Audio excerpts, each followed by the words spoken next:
the Italian Football Podcast. Hello everybody and welcome to the Italian Football Podcast, the official podcast of Football Italia.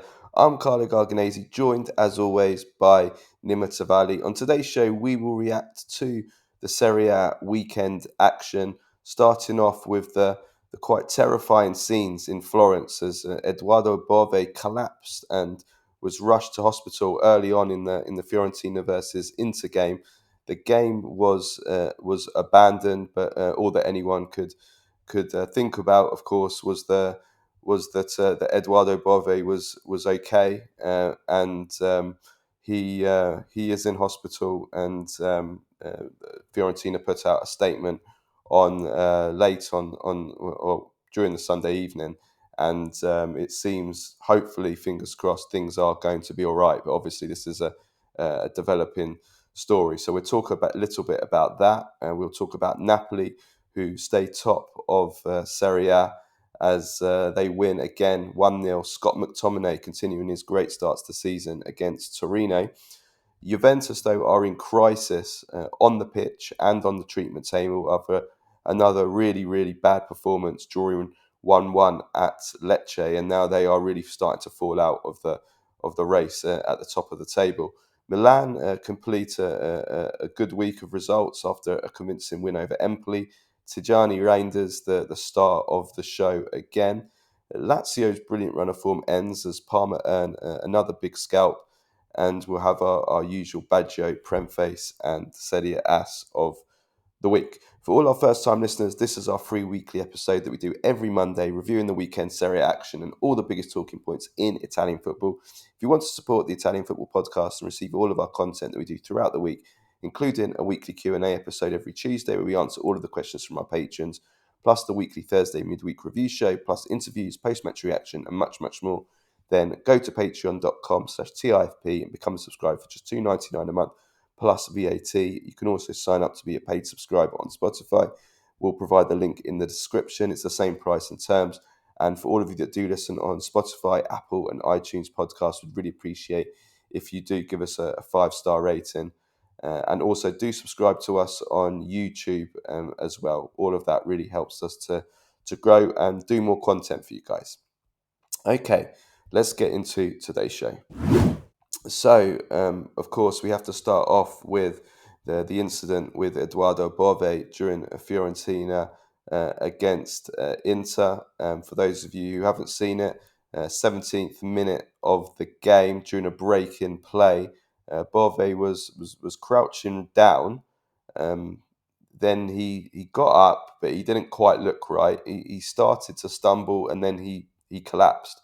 The players closest to him, Denzel Dumfries and others, immediately waved for the medics. It was quite a panicked reaction. Everybody could see straight away how serious it was, and the medics came along, and eventually he was rushed to hospital.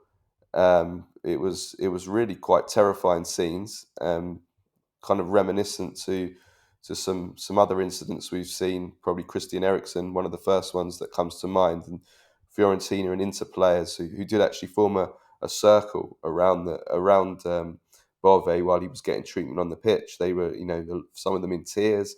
Eventually, the game was suspended.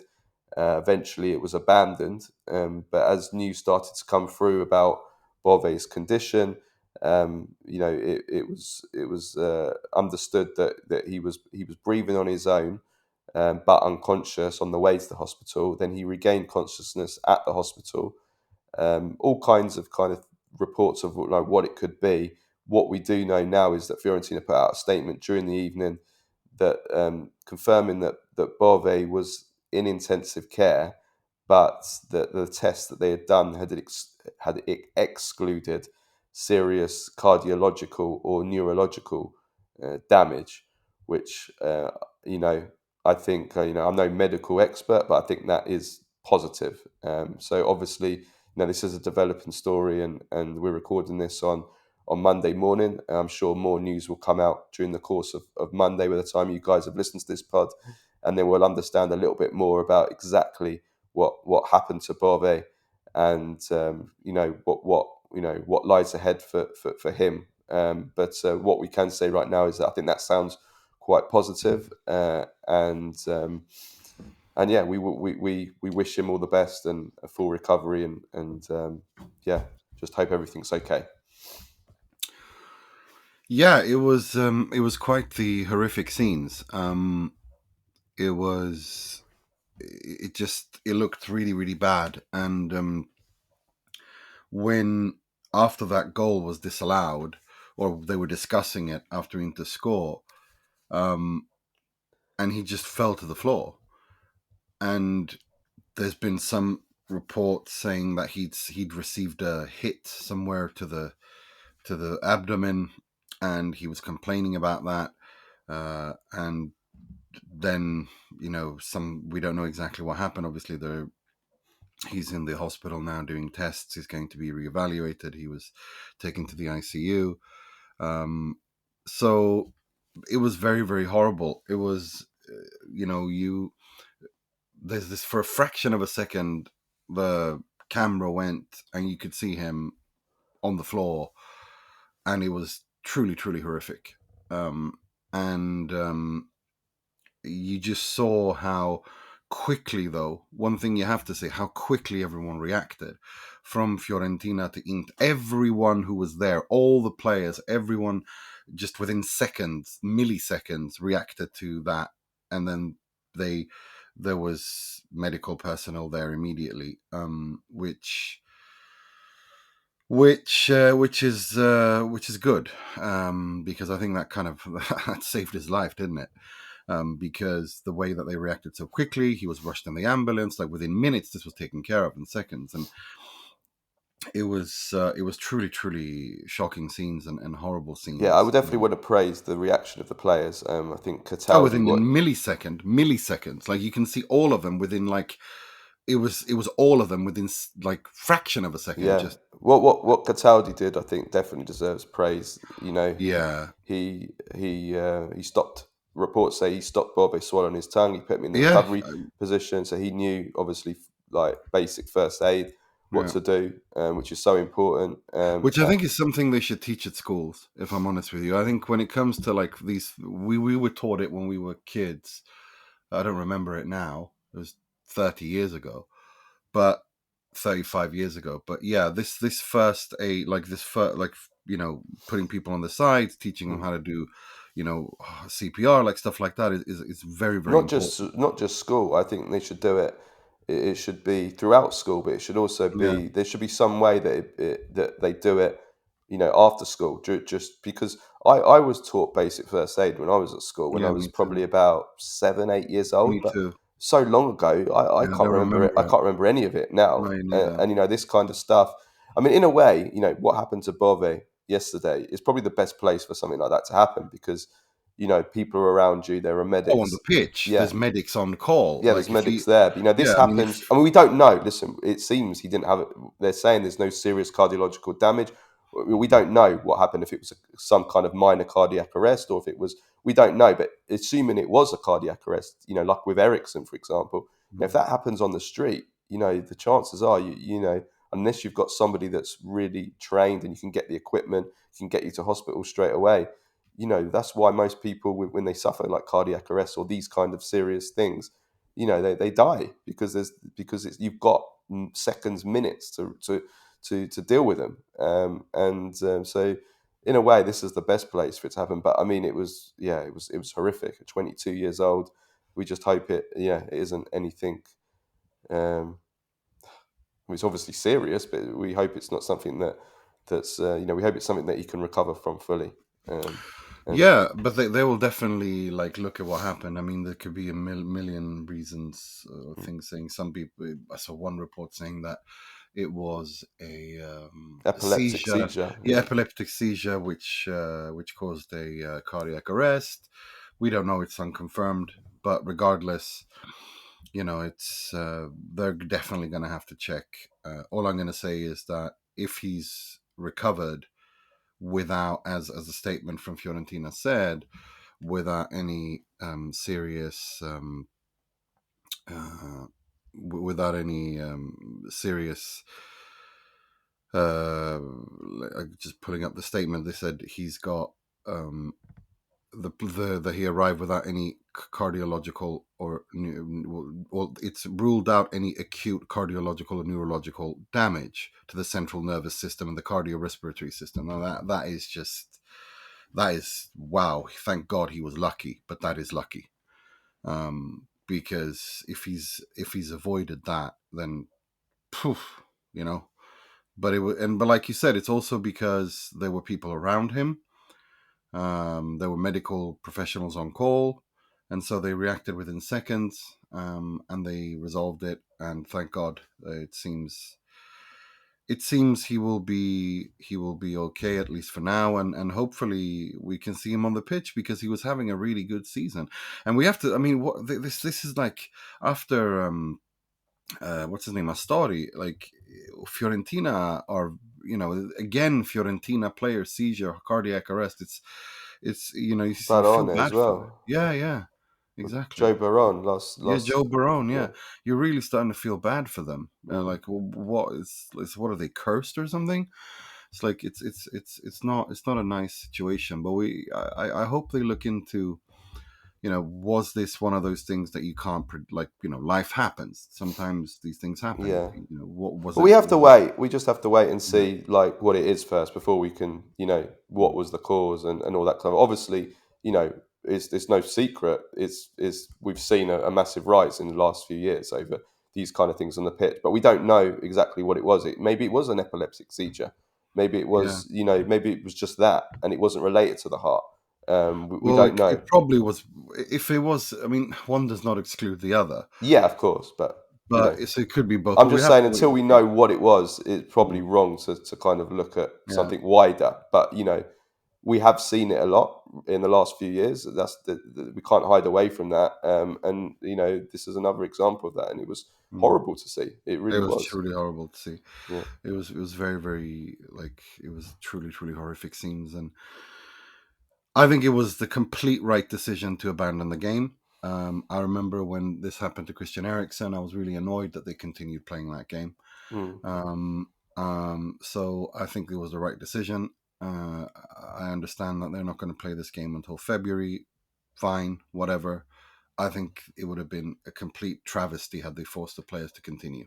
Well, yeah, you could see they weren't in any mind to. I mean, some of the players were in tears. I mean, and when you don't know, you Yeah, don't. When you don't know, I mean, David De Gea tweeted as soon as he come off the pitch, yeah, please God, So these players, can you imagine having to play when you don't know you mm, don't know the condition of your teammate that's just got that you've seen that happen to. Like it was. There's just no way you can play that game. It's impossible.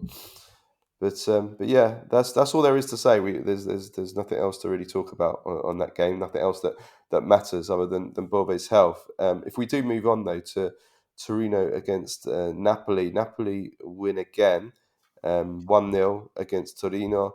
I thought a very good performance from Napoli. Controlled the game from start to finish. They created more than enough chances. Should have won the game certainly by more than one goal. Torino created virtually nothing. If it wasn't for Milinkovic Savic in the Torino goal, who, by the way, I think is ready for a bigger club now. I yeah. think I was just about to say he's that some of those saves yeah, were out of this world.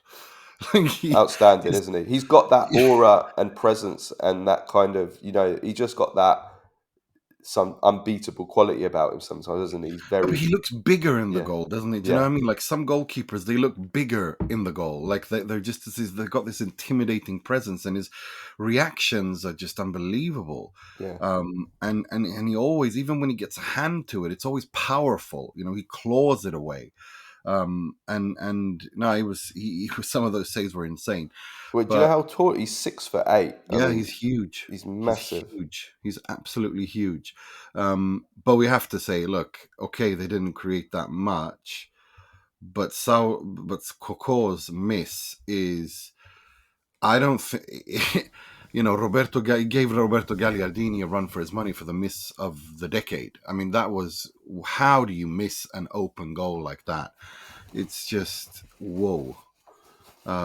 So yeah, it was truly, look, it's and now also this Inter game postponed, Milan game postponed when they're going to play Napoli. It's starting to feel like Antonio Conte's year. Let's just say it out loud. It's more and more things are happening. He's playing once a week. He keeps winning 1-0. You see teams missing chances, open goals. Like it really is it's coming feeling. together for them. Although, having said that, though, regardless of that, Napoli were well deserved winners in this game. They deserved to win this, by at least a couple of goals. They were very, very dominant. I was impressed by them. I was very impressed with them, and they look like a team that can win the title. McTominay, the hero, scored the winning goal. Great goal, I thought, brilliant goal, very underrated goal. The way that he took that, it was only a half chance, very, not much space. The way that he managed to turn so quickly on his left foot in a position that wasn't, not an easy position to take a shot in. There wasn't much space to play with. His balance wasn't quite right when he received that ball. Very difficult skill and he managed to I thought it was brilliant. I thought it was a fantastic goal from McTominay. It showed how complete McTominay is as a goal scoring midfielder. Like, he can score goals in so many different ways, with his right foot, with his left foot, outside the box, inside the box. Opportunist goals from set pieces, goals from crosses, headers. He reacting first before players, reading where the ball's going to drop. I mean, I think he really is your typical kind of goal scoring midfielder, and Well, he's doing really, really well. when he plays for Antonio Conte, like that's the thing. This is what Conte does he's got his system and he finds players that aren't too sexy, basically, in terms of names and technical ability, and then he puts them in the system and they look absolutely unbelievable. He shouldn't come as too much of a surprise because he scored 10 goals last season for Man United. That's the point. Like, if he is put in the right conditions, like Conte is, he has got he has got those attributes and the goals in his game to really contribute so much for Napoli, and he was the difference here. And I thought that he was again the main man. And I thought Kvara was good. He got the assist. The defense was apart from that chance, pretty rock solid again. 9 clean sheets now for Napoli. I think this was the 4th or 5th 1-0 win Napoli had this season in the Serie A. It's really coming together for Antonio Conte. It's 4th 1-0 win.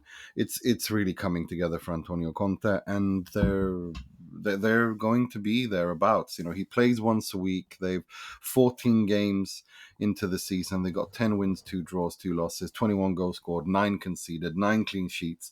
It's looking and he's done it without things really kicking into gear. It's not, if you look at when Antonio Conte's football works, it looks much more fluid. This still isn't that fluid. There's still some kinks to iron out, and that's very, very positive for Napoli, because that means that there's still much more to look forward to. I mean, if you win when you don't play well, that's a sign of strength. But Napoli barely concede anything. It's so organized. And no, it was a grind out result kind of win. They should have probably won by more. As we said, Milinkovic-Savic making some absolutely crazy saves. But we also have to concede that Coco's miss, it might be one of the worst we've seen this year in Europe. It was truly unbelievably poor.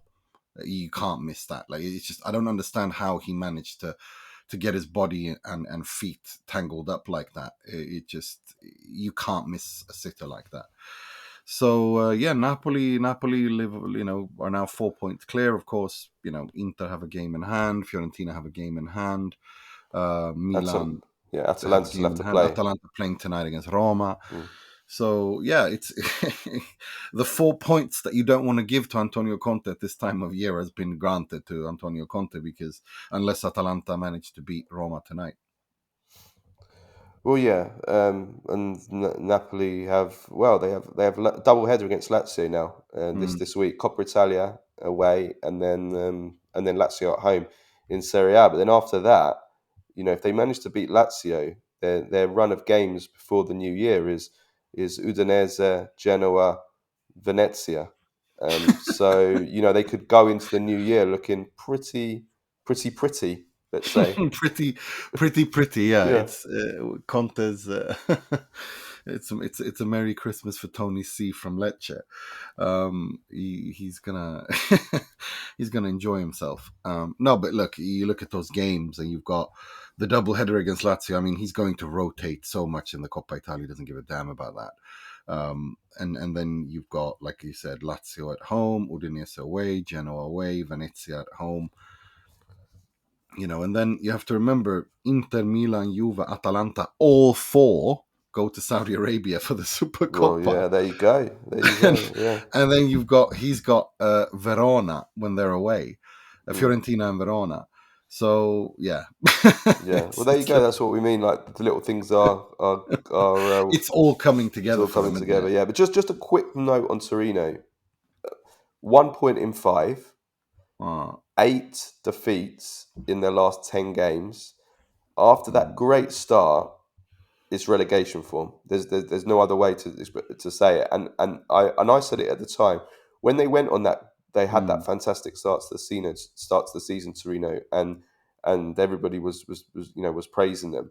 I had a little look at the underlying stats, and it showed that they were massively overperforming in terms of their expected goals and expected goals against, and expected points, and that those underlying stats always over time, they always even themselves out eventually over time. And what we're seeing that play out now in those early weeks of the season.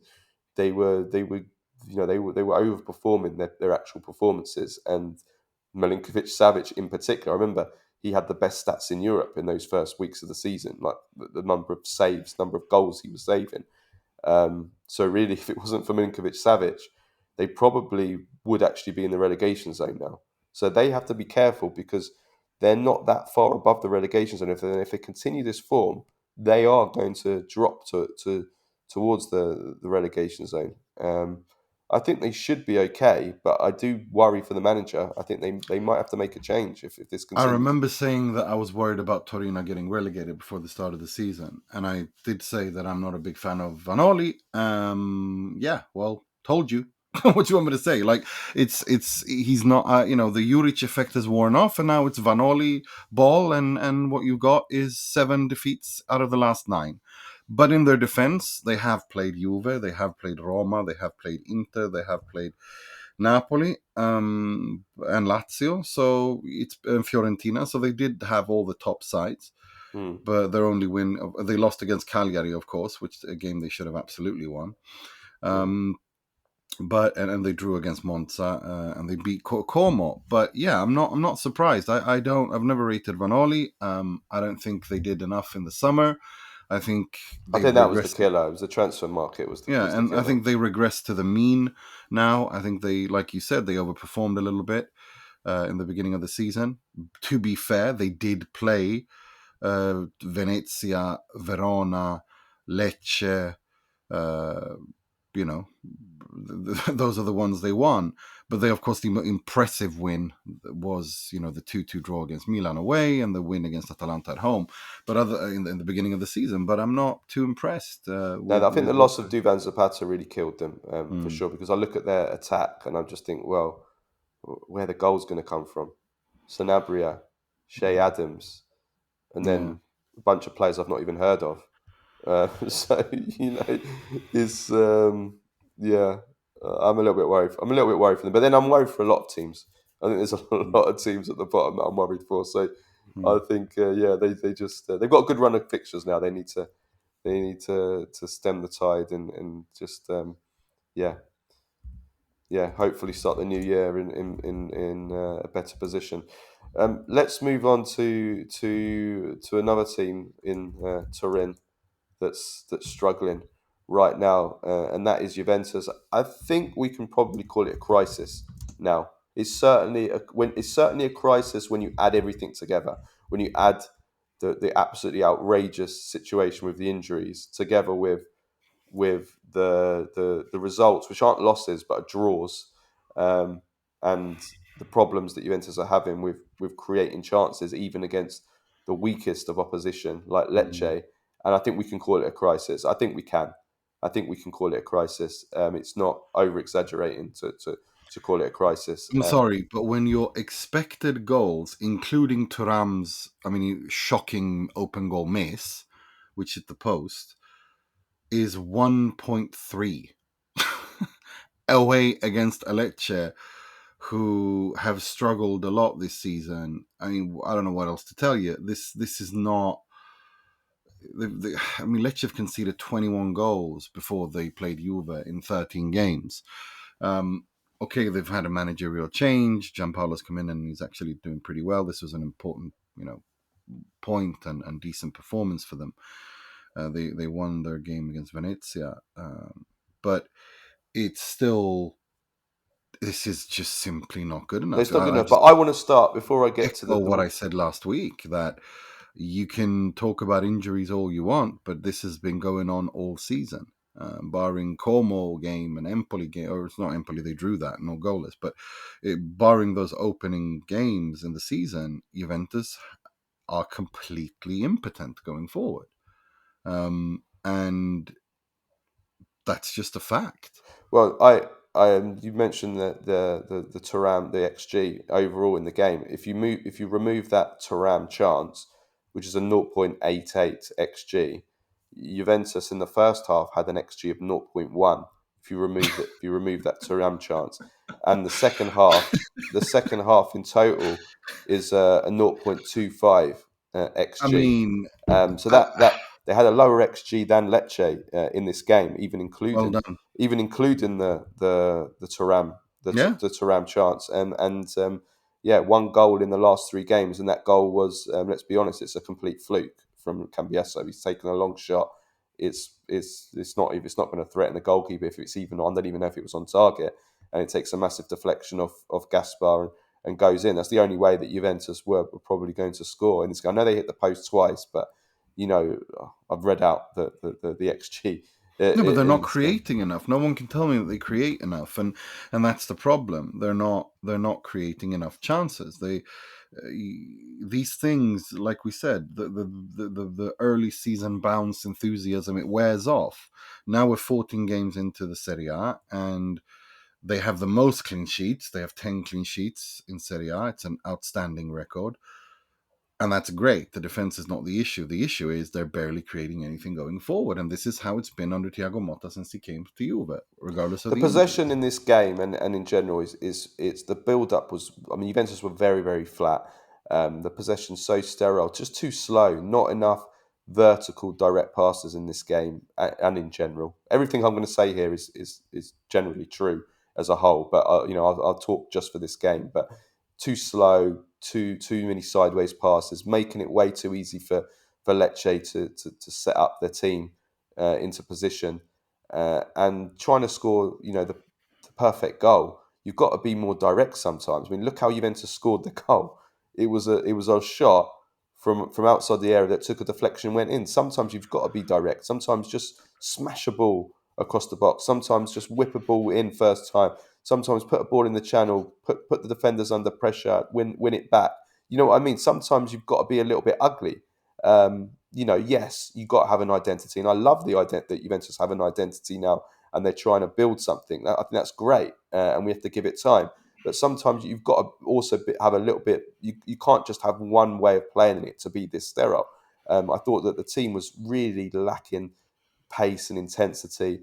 That is also, which we'll come to, is also, I think, down to the fact that, and Motta said this at the end of the game, team is exhausted because they haven't been able to rotate. It's the same players playing.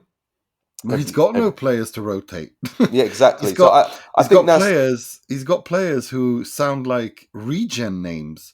Like I'm sorry, but I'm looking at the Juventus. No, the guy that come on yesterday, his name was Pugno, which means punch. Yeah. Listen, Diego Pugno, Alfonso Montero, Paolo Montero's son, Filippo Pagnucco, Augusto Ovuso, Christos Papadopoulos. Like these are just, it's number 43, 45, 46, 42, 44. Like, it's just, They've taken over from Verona last season, wasn't it? Verona were Regen yeah. FC last season, and they're playing like Juventus Verona. or Regen FC this season. Like, these names sound like when you're on season 23 on Football Manager, and the computer just makes up names.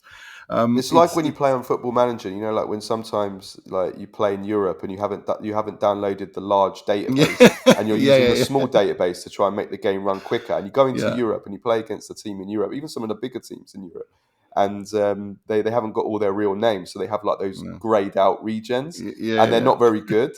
That is, I think that's Juventus's bench. It probably explains why Juventus. I mean, Juventus is you know what, you're talking about Juventus not scoring a goal. I was having a look at Juventus's next gen team, and I think they're like bottom or second from bottom in Serie A.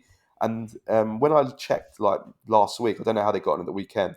They'd scored, I think, 1 goal in 7 games or 1 goal in 8 games. So it's like, this isn't just the Juventus, like everything, like the injury situation. This isn't just a Juventus senior problem. This is a Juventus next gen problem. So the idea that you can have put Juventus players on the bench and think that they're going to do anything and score when they can't even score in Serie A is not going to happen. But I mean, I do think that the lack of energy and intensity, that's also down to the I don't want to put that on Motta, but it is a team that is very, very much labouring in more ways than one, very, very much struggling, and just too easy to set up against and defend. It's just so easy to just set your team up to defend against them, and they're not going to create. I think that is, obviously, we've said it so many times, I think that is a weakness of Motta. I think what the difference between this team and the Bologna team is that they had Riccardo Calafiori, who is a press-breaking, overloading machine from defence that comes into the midfield, creates that extra man, breaks the line, creates overloads, bombards even into the final third. And he was so important for Bologna in the build-up, in this kind of Motta build-up, in that he would create that extra man, and then it would just, the dominoes would fall from there and they would create and score. Juventus don't have that. I mean, Motta uses Cambiasso to do that, and I think Cambiasso's had a great season, although I want to come on to him in a second. But it's Cambiasso, and everything is coming through Cambiasso. It's like all the playmaking is through Cambiasso, and I think teams have come onto that. They've cottoned onto that, and it's becoming predictable. It's like he's the playmaker of the team. It's always Cambiasso. He comes in field, and it's just become all too predictable, really. I think tactically teams are starting to find out how to stop Juventus. You double up on Conceição, which Lecce were doing. You follow Cambiasso because he's the deep line playmaker, and everything else is sideways and slow and sterile, and it's become too predictable.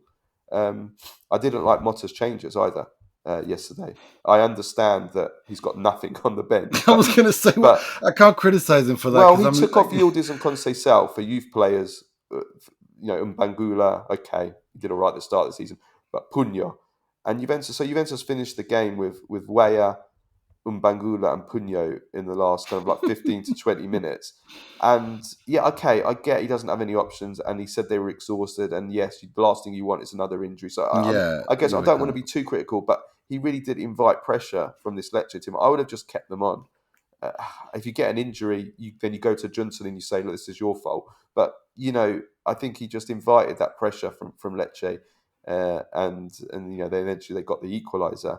But yeah, it's not good. I have to say though, Nima, I'm so angry at Cambiasso though.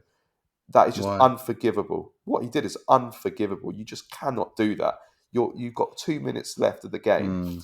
And he did it twice. Before Lecce scored, he got the ball in the right back position. He tried to dribble his man. He half slipped, lost it. The cross came in. Kristovic did a great header, and Perin pulled off a miracle save. I think it was offside, but that was the warning for Cambiasso. You've got 2 minutes left. Why the hell are you playing around with it, trying to dribble your man in your own third? And what does he do? Like 30 seconds later, he gets the ball in the right back position. He goes on this mental run through the middle of the pitch, so not even out wide. He tries to dribble past 3 players. He gets tackled. Lecce equalise. Lecce win the ball. They pass it to the left back the left wing area, the right back area where Cambiaso's vacated. The cross comes in from Cambiaso's position. They tap it in. They score. It's all Cambiaso's fault. Unforgivable, that from Cambiaso. And if Motta, he was asked about it. He's diplomatic. He doesn't hang his players out to dry. He deserves hanging up for that, Cambiaso. That is disgrace. That is unforgivable that you do that in the 92nd minute. Unforgivable. He's cost Juventus 2 points there on his own. Unforgivable. Yeah, no,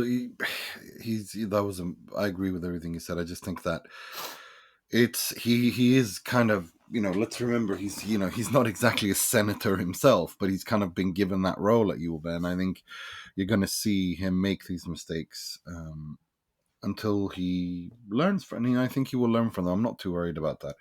I'd rather he make these mistakes now than maybe next season when Juve are supposed to actually fly off and mount a serious title challenge, which they still can do. I mean, again, Paregentos, as we can call them, after 8 draws, are still there. They still haven't lost a game. Okay, they're 6 points off Napoli's, but 6 wins, 8 draws, 8 conceded, 10 clean sheets. But they're falling away, and if this continues, I tweeted at the end of the game, if 2 things continue as they are, Juventus are going to struggle for top 4. I still think they'll be okay, but if these 2 things continue, which all Juventus fans will hope that they don't, if these 2 things continue, which I'm about to say, Juventus are going to struggle to get in the top 4, and that is number one, this chance creation, which we've already lack of chance creation, which we've gone through, which needs to be solved, and that includes, I think, they need to sign a striker in January. There's no doubt about it. They need to sign a number 9. Weah's not a 9. Weah was horrific, but he's not a 9. You can't be too critical. Just like you couldn't be critical of McKennie throwing in a stinker at number 9 against Milan. He's not a number 9. But even like Vlahovic, Juventus need a striker, a reference point, like a Lukaku, who hasn't even been in great form, but a Lukaku who can just hold it up, can just bring others into play, just be the wall, be the man. Which Vlahovic cannot. Which Vlahovic can't do, so it's not going to improve. Which is what Allegri tried to teach him for the many years he was there, and he just refuses to get it. Look, I think he's not capable. I think it's not just. Well, that's the thing. Then I don't. If he's not capable of that, then he's not a top level striker. It's as simple as that. If you're a top level striker, you have to know how to play with your back against the goal. You have to be able to put others into play. You have to be able to link up. You can't be a tap-in merchant playing for a top side that wants to win the league. Especially in the Serie A, especially when teams defend deep against you, when you have to create your own space, you have to create space for others. But I think we have to say though, Nima, Giuntoli is also to blame for leaving. Oh, for sure, I said it last week. For leaving Juventus in a situation where they don't have a striker, and they're having to play these games. Again, I'm not, and we're not absolving blame of Motta. We've been pretty clear that the Juventus are not creating enough chances, and you can't put that all on, just not having a number 9. But when you don't have a number 9, it's not easy because everything. Well, it doesn't make it easier. Because could you imagine, if you took Lukaku out of the Napoli team, it would be It would be very, very difficult for Yes, but the difference is that Napoli have a clear identity and structure of how they want to attack. And like I said last week, just go back and listen to what I said. I just want to echo everything. Juventus play really well and look really good in the build-up phase until they reach the opposition's box. They flatline. Their attacking identity flatlines. They don't know what to do. They have no idea what they're going to do. They spam crosses, hoping something happens. But they look completely lost. That's on Motta. Now, the squad overall, and this injury situation, and that the squad isn't constructed properly, that's all on Giuntoli. But then again, there were mistakes made in the summer. They did as much as they could. The injury situation, okay, the ACLs I can't really blame on the medical staff, but because that's not something you can, Well, that's open for debate as well. Like, not the medical staff, but the whole. We don't know. We don't know. We don't know. No, we don't know what the training's like. Is it too intense? Are they overtraining the players and tiring the players out, which do cause ACLs? We know that. That's the number one factor. Overplaying. overtraining, lack of overloading and too much. overloading, lack of Yeah, rest. That causes, we don't know whether we don't know what Motta's training's like, and what the pre-season was like, and we're not sure. But also two of those are for the for the next gen, their next gen play, two of those ACLs, but still two ACLs is too many. In November. but the ACLs, I don't want to. It's fine. That's great, but at the same time, the issue is that they have 13 outfield players in the first team. Well, you could even That say is just 12. I mean, and Bangula wasn't even supposed to be a senior player this year. He's been the reason why Bangula was brought into the first team squad in the first place was because of a lack of numbers, and then he's just kind of stayed there because there's no one there. Now people are no, calling because he's been good him a also. senior player. You could really say 12. Yeah. To be honest with you. I mean, it's absurd. It's a scandal. It's a scandal, and I think I think heads should roll for this. It's a scandal. We're talking about the biggest club in Italy. We're talking about one of the biggest clubs in Europe, and what they've got all these injuries, all this money that's in the club, and all this money that they spent, all this money that they do spend on medical staff, on research and facilities. 12, 13 first team players available in early December. A new coach whose attacking identity flatlines when it reaches the opposition's it's been box. ongoing though, A Nima. number 9 striker who doesn't know how to play as a number 9 striker in a big team, plays like a provincial striker.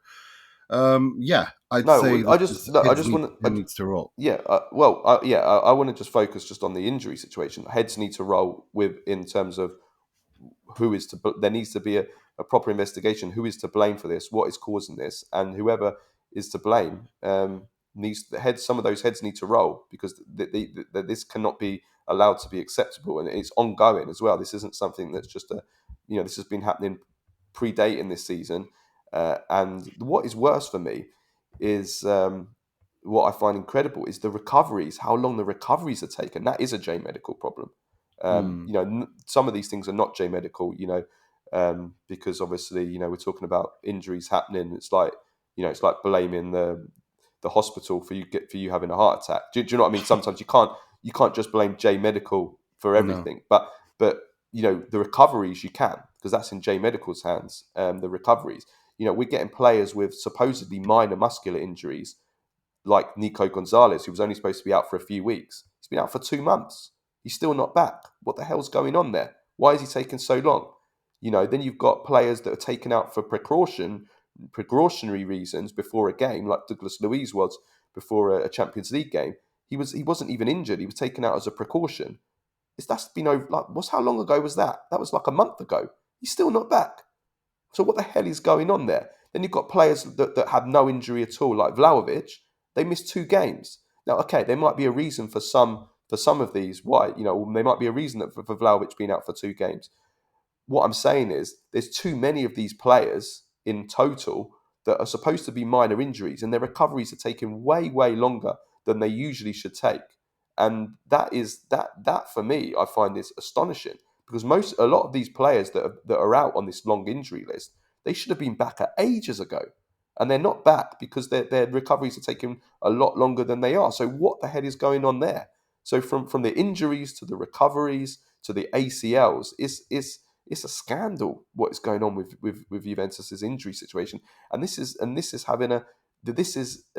exacerbating the crisis that Juventus, the Motta's, the struggles that Motta's having with the chance creation, and because the players are now exhausted, which is making that more difficult. The same players are having to play every single game. They've got no one to bring on, and we're in the such a busy part of the season now as well. So what do you think is going to happen? Juventus are going to go into the next game. They're going to be exhausted. They're going to put in another flat performance. They're probably going to drop more points. And it's just, and then people are going to just blame Motta for lack of chance creation when the players are all exhausted because he's got no one to pick from. So it's that's why at the start I said it's a crisis. It's a crisis in totality between everything. And yeah, so those are the two. That's what, coming back to my initial point, the 2 things that need to be sorted out Otherwise, Juventus are going to risk top four, are the chance creation and the injuries. If these injury situation continues, and then connected to that the chance creation, then Juventus are going to struggle for top four. No, I don't think they're going to struggle for top four because I look at. I'm saying if. Yeah, but regardless of that, because I don't expect Fiorentina and Lazio to continue down there, and I think we saw. We'll get. Yeah, to but what I'm saying, Lazio Nima, if they in a bit. continue the rest of the season with 12 fit players, Juventus are not Yeah, going but to get top that's not. four. They can't. Like it's just not. Of course, Giuntoli has to address this in January. Otherwise, they No, but that's what I mean. Why is he there? Like, is he on holiday? Well, that's like the other thing, Nima. Just sorry to go on and on about Juventus, but they don't have any budget in January either. So again, if somebody wants to buy Vlahovic in January, I'd sell him if you can get the right money for him. I've given up now. I think it's just not working. All I say is good luck. That's all I'll say. Good luck. Yeah, but let's move on. Let's move on to Milan now. Good week for Milan in terms of results and a better performance in this game. We were very critical of their performance against Slovan Bratislava. I thought it was very, very, very worrying. And this game was good though. A few standout performances. I thought Morata has now scored in 2 of his last 3 games, so he's improving. They need him to continue that. But the star of the show definitely Reijnders. 2 goals. The second goal kind of trademark that kind of burst into space, which I think he's so good at. And he's such his movement with the ball when he drives the ball from midfield. It's so silky, isn't it? It looks so natural. He glides. Yeah, he glides. He really does. He's got this lovely flow and movement when he runs with the ball at his feet from midfield, and this is really his. I've always compared him to Kovacic. He's always reminded me of Kovacic, but he's now starting to have more goals in his game than Kovacic. Kovacic, that's always been his weakness. He's never had any goals in his game, Mateo Kovacic. But Reijnders, he's got 6 goals now this season, 3 assists. That's really, really impressive. I mean, if he continues like this, he's going to end the season in double figures for goals, which I actually think is quite impressive for the position that he plays in. Double pivot. I think, he's really, really good. Really good. We're seeing big clubs, the biggest clubs in Europe, want to sign him.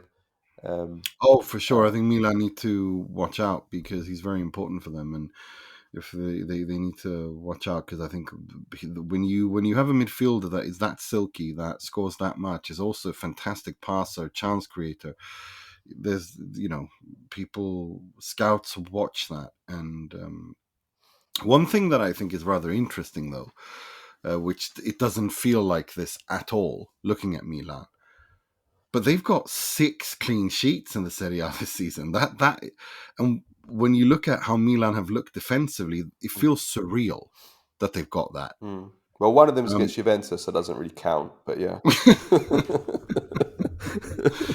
No, but if you, it's so, and if you look at, it's just, it does not feel like when you look at how Milan defend and how awful they've been defensively, and you're like, they've got 6 clean sheets already, same as Inter in the league.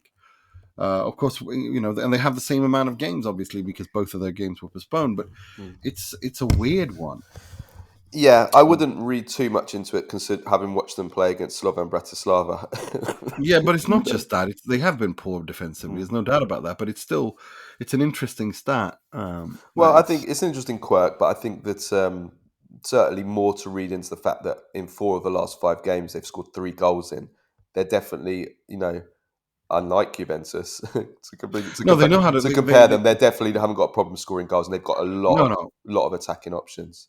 They do, and they are good in attack. And Morata, exactly like we said in our Serie A preview, is going to be a very useful player for this Milan under Fonseca, and he's doing it really, really well.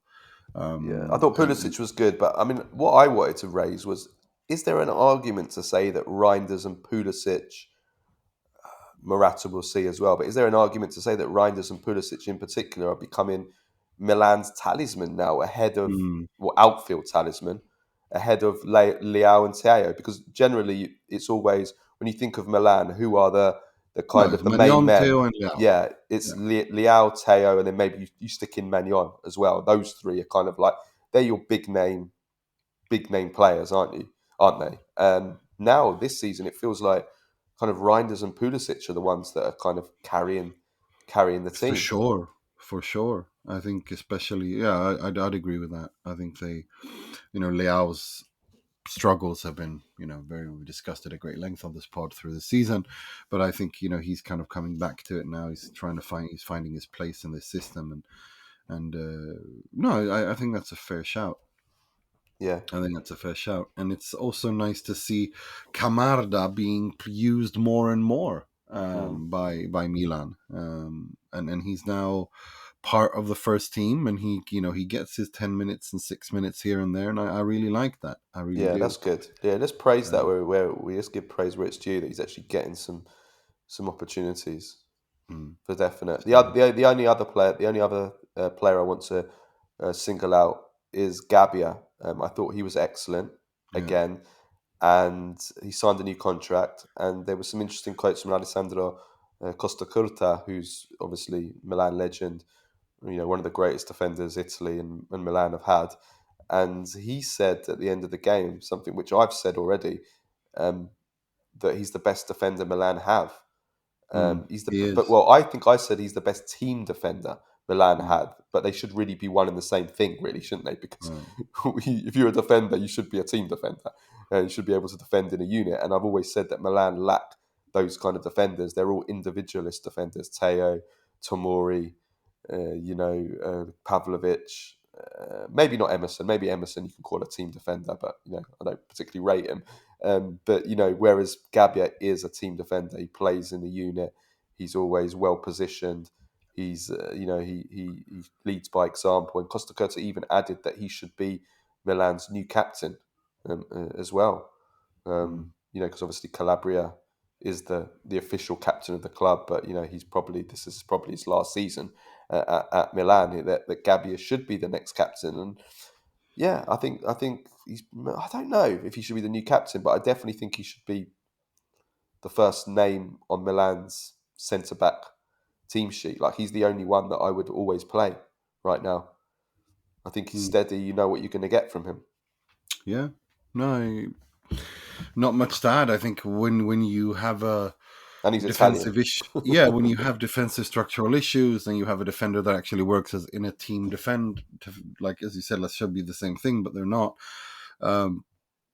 You go with him, and also he's a Milan guy.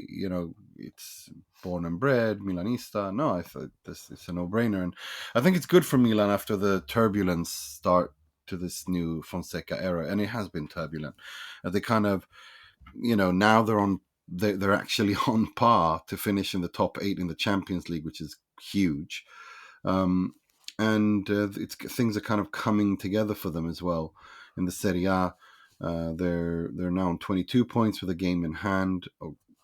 It's they're not too far off those top 4 places.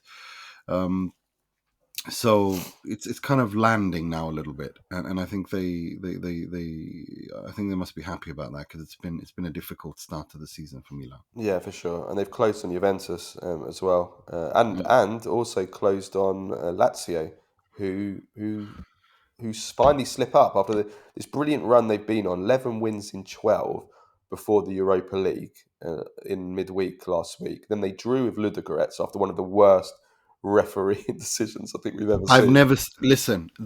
I will never in a million years understand what the hell that was. How do you have a video? You go and look at the video screen and you still get it wrong. Listen, that Croatian referee, and this isn't the first time either, he completely destroyed a Conference League game with the Polish team last season. I saw lots of Polish journalists and fans were like, "Oh, it's that guy." It was truly shocking, truly shocking. I still can't get over it. It's been a week now, and every time I look at that, it breaks my brain. I don't understand how you can look at the screen. Duje Strukan is the name of the referee. I have never. I'm going to say it. He was either bribed he was either bribed or he's if he is that incompetent, he has no business What's his being name again? Duje Strukan. Do you think he should be struck off? Yes, he should. He shouldn't be near. I mean, I've never. It has broken my brain. I don't understand how you can't give like it's the most blatant penalty. I've spoken to referees at all level, all the way up to referees that do Champions League games. They none of them believe. They don't understand what the hell is he doing. It is 100% penalty chance. I've never seen anything like it. I'm going to be honest, and I'm not making polemica here. Watching that and watching him going to look at the screen and not giving a penalty gave me the exact same feeling of watching the Serie A during Luciano Moggi in the 90s. It felt rigged. It felt rigged. I'm just going to say it. That decision it just completely broke my brain. I've never seen anything like it. I don't understand how you can look at a situation like that. It is the clearest penalty in the history of football. It's just unbelievable. Never seen anything like it. It's just, it really pisses me off. It's a Monday morning. I'm already annoyed. It's just, I will never let that go. It's unbelievable. And the fact that he goes and looks over at the screen and still gets it wrong. What did you make of the Ravella disallowed goal? Yeah, that's so unfair. Like, what are you going to do? It is a clear obstruction, but that's the negative side of VAR, isn't it? Because, and then you kind of feel bad for Ravella. Wonder goal gets taken off, and then he's to blame for the opening goal that Parma score. I mean, what are you going to do? It's just, he sometimes, life just, but again, he has to learn from it. If he wants to be the top player that Lazio fans hope, that everyone hopes that he can become because he's had a great start to the season, he can't have these collapses. And if it happens, he has to learn from it. Yes, it was a wonder goal that he scored. It was, the VAR was applied correctly. I understand the criticism that people who are critical against VAR say this ruins part of football, and I agree with them. But I think the price is worth paying, given what you get from it when you have a competent referee, not Duje Strukan, but who uses VAR. But then you see him do that mistake for Parma's opening goal, and it's like, yikes. He can't do that. And he has to learn from that. But they had their chances, in this game. But they had their chances. They had a higher XG, quite a much higher XG actually than Parma in this game. But Parma's record against the big teams this season: they've beaten Milan, beaten Lazio, drawn with Juventus. They were beaten Napoli till the 92nd minute, and then eventually lost that game. They seem to always turn up against the big teams, Parma, and I think that's because they really do have some amazing young talents. I mean, Man, who scored one of the goals here, but Bonny, Bernabé, who didn't play in this game, and so many other players. They've got 17-year-old Leone at centre back, Suzuki in goal. There's other players as well who they have, young players. They have so many talents that I think will join bigger clubs. They're just very, very inconsistent, and defensively they're not very good. They concede too many chances. That's probably on Pecchia more than anything else. And they conceded a lot of chances, but they're Parma are rock and roll. they are they're a great team to watch. No, but like under Pecchia and it's just, we attack and we concede. Yeah, Pecchia's Di Francesco. He's another Di Francesco. Yeah, it's very entertaining to watch. But I have to say, Haj Mohammed's goal, wow. Yeah. You talk about youngsters doing great, young players coming on and doing their debut. What a goal that is. It's truly, for me, it's the goal. For me, that was the goal of the week. 19-year-old Tunisian lad, plays for the national team. He was born in Chieti. But yeah, it's a stunning goal. Now, this game was it was the most entertaining game of the weekend, in my opinion. And I wonder, going into January, you were talking about Juventus signing And I said this before the season started, like the most expected rumor to start: Dennis Mann to Milan or Juve in January already. Well, Juventus can't afford him, that's for sure. So, and they probably not the kind of player they need. They need a striker and defenders. But yeah, he's one of many that definitely is will be. But just as a thing to Lazio before you leave them alone, they did create quite a lot of chances. They had 72% of ball possession. They had an XG of 2.6. They had 5 big chances. So I wouldn't worry too much if I was a Laziale. I think, No, they just have to forget about it, move on, yeah. and And also, it's kind of like Lazio, they're a good side, and Baroni's done a good job. But they have been overperforming, in my opinion. I think they're not as good as the league standings and results have shown them to be. I think this was but they bound to deserve to happen. be there, though. Let's not say No, I'm not saying they don't deserve yeah. to be there. I think it's just been a little bit of overperformance. I think they're going, Oh yeah, this nobody expected result, this. That's for sure. yeah. But I And I still think this is kind of normal that they kind of have these kind of issues as well. But to hand it to them, look, Baroni's done an unbelievable job. He's exceeded all expectations, and especially in Europe, where he's rotating as well. And they were stolen of a historic 5th consecutive win mm, in Europe, which they should have had if yeah, they for were given sure. a penalty. So Okay, rest of the weekend Serie A results. Cagliari beat Hellas 1-0. Como draw 1-1 with Monza. Bologna 3-0 against Venezia, 2 goals for Dan and Doi. And then a first win for Patrick Viera, who's had a nice little new manager bounce there for Genoa, winning 2-0 at 10-man Udinese.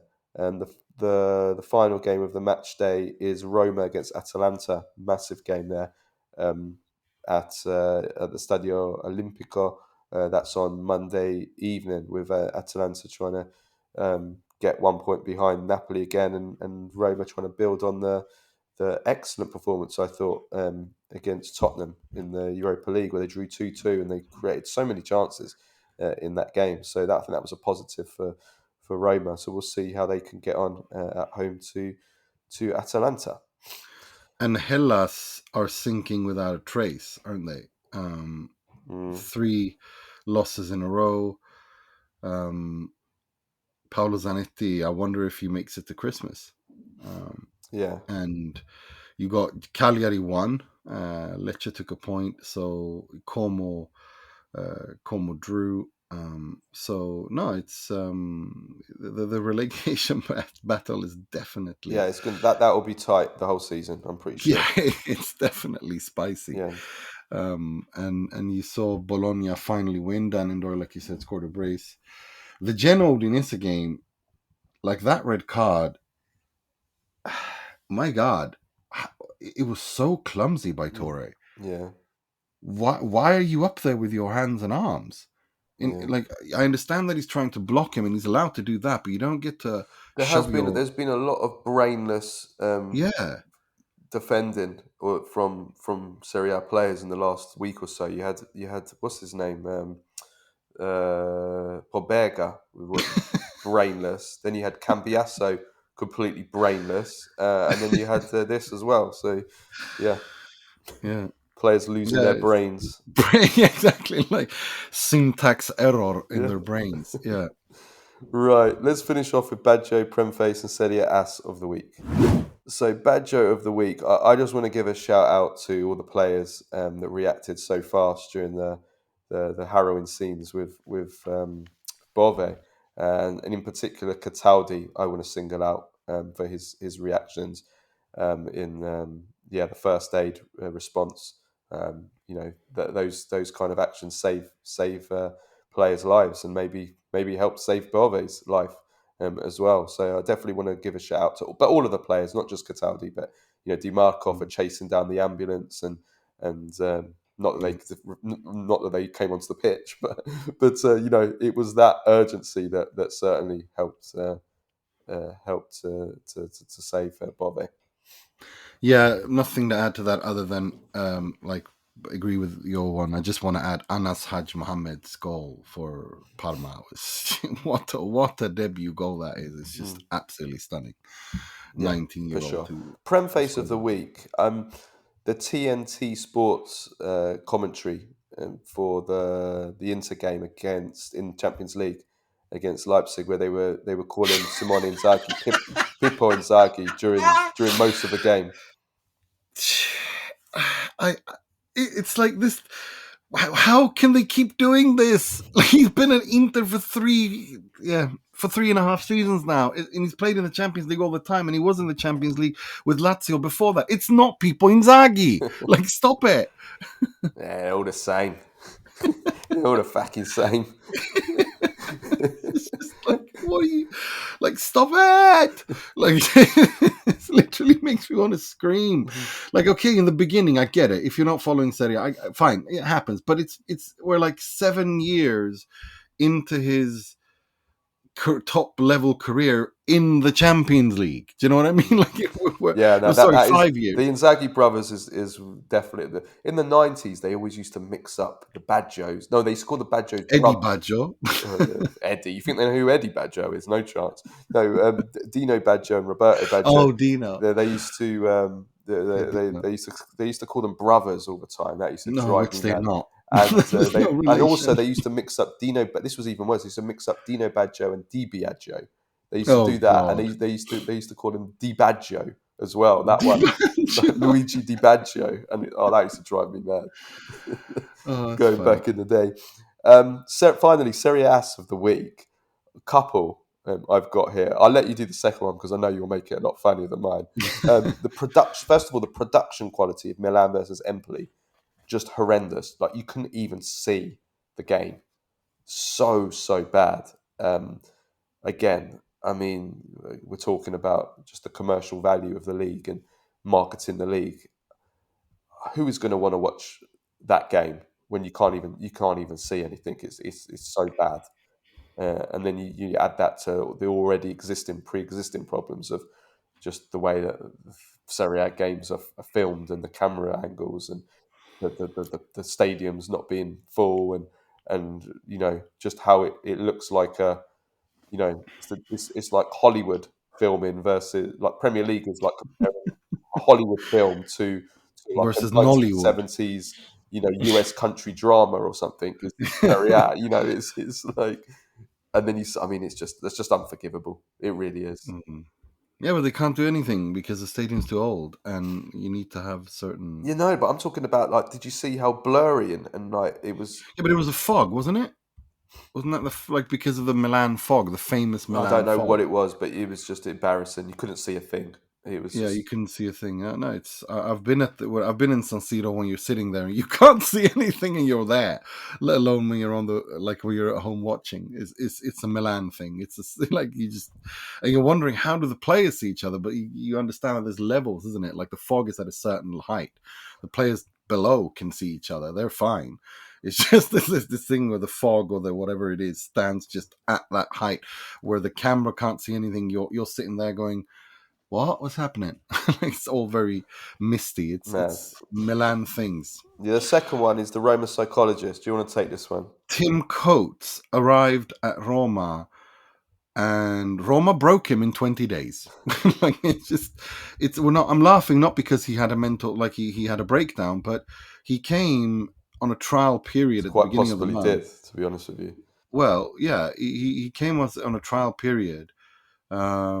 And they were going to sign him until 2026, and then they brought him in to change the tide when Juric was there, but he apparently he couldn't deal with the pressure. Like, Roma broke him in 20 days, I suppose. Which is when I say that certain clubs, certain piazze are special and difficult. It's not easy being in Rome. It's not Roma, Napoli. They're crazy. It's a lot of pressure. It's a lot to take in. And if you come from a different culture, a different country, I'm not surprised that this happened. Especially when you have a crisis, in those clubs. Everything is more intense. Life is more intense, whether it's happiness or joy.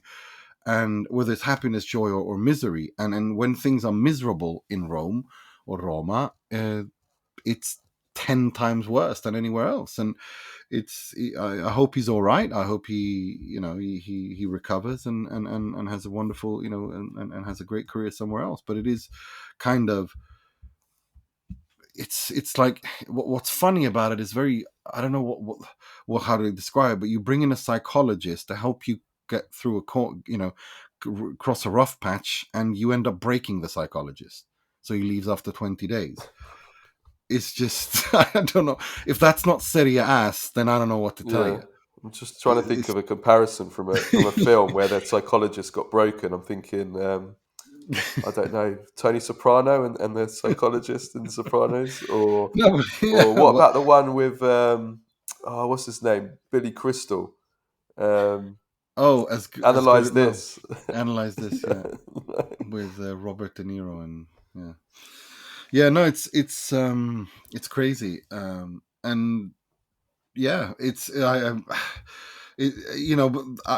more I think about it, it really was such a wise decision to bring Claudio Ranieri there, because everybody, if anything, Roma needs right now is a bit of calm, and Claudio Ranieri, I think he was actually, I had him down. Yeah, they don't need a psychologist. Let's have him as the psychologist. Just have Claudio there, because Uncle Claudio, Nonno Claudio coming in there, and he has been on good form. Have you seen his press conferences? I know, he's the best. He knows how to best. He knows how to diffuse all the tension, doesn't he? He really does, and he's a lovely, lovely man. And you just see him there, and when he sits there in press conferences and starts talking about his career and using examples from 25 years ago when he arrived at Valencia, or 28 years ago when he was there, and it's just like everyone loves him, and it's he is, he was actually one of my badges of the week, Ranieri, Emperor Claudius, coming in there and bringing everyone together and diffusing tensions and bringing,